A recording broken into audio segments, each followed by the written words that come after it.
Bonjour. Les trois événements qui marquent cette semaine sont liés. Le grand débat, tout d'abord, qui a démarré il y a quelques jours. Deuxièmement, les premières propositions de la mission de révision des lois de bioéthique de l'Assemblée nationale. Et puis demain, la 10e mobilisation du samedi par les Gilets jaunes qui vont revenir à Paris, à nouveau occuper le pavé. En apparence, il n'y a pas de lien entre ces trois événements. Cependant, c'est bien à la fois la même exigence de dignité qui s'exprime chez les Gilets jaunes, qui est niée dans les propositions de loi de la loi de bioéthique par la commission de l'Assemblée, et dont le grand débat ne fait aucun cas. En réalité, la mobilisation des Gilets jaunes continue parce qu'ils comprennent bien que la manière dont leur dignité, leurs sentiments, leur volonté de reconnaissance et de considération, qui ont été niés jusqu'ici, eh bien, continuent de faire l'objet du même mépris de la part de l'exécutif.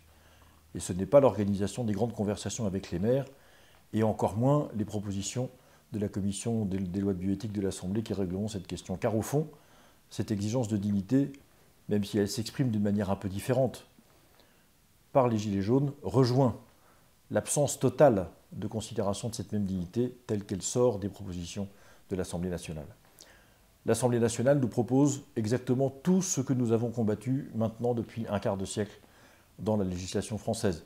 La PMA pour tous, la congélation d'ovocytes, donc la PMA post-mortem, et puis évidemment demain, les mères porteuses et la marchandisation accélérée de tout être humain, à commencer par le marché de la procréation. Et dans les grands débats que le président de la République organise, on ne parle qu'aménagement du territoire, fiscalité, impôts, référendum, rien qui concerne au fond le véritable sentiment, besoin de reconnaissance et de considération exprimé par les Français ces temps-ci.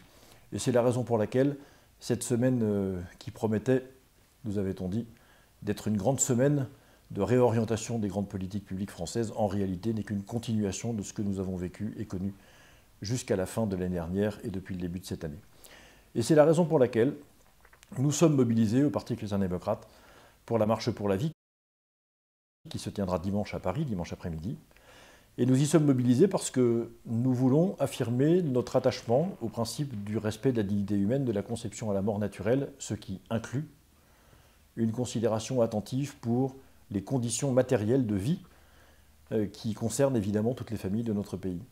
C'est une occasion unique pour nous de manifester notre attachement au respect qui doit être apporté aux personnes, que ce soit dans leur intégrité physique ou dans le respect de leur liberté et de leur manière de vivre et de leur mode de vie.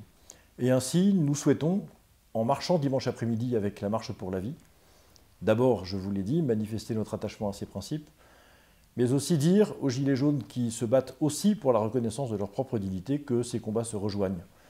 Ils se rejoignent d'autant plus que devant la violence des propositions de l'Assemblée nationale et de M. Touraine, le rapporteur de cette commission, devant la violence des révisions de lois de bioéthique qui se profilent, il n'y a plus qu'une seule manière de procéder, c'est-à-dire de descendre et redescendre à notre tour dans la rue pour que les deux combats pour la dignité, celui du principe même de la dignité des personnes et celui pour le respect de la dignité dans sa mise en œuvre et son existence quotidienne, se rejoignent. C'est à cette jonction que nous appelons et nous espérons vous voir nombreux avec nous dimanche et tous les autres jours. Merci, à vendredi prochain.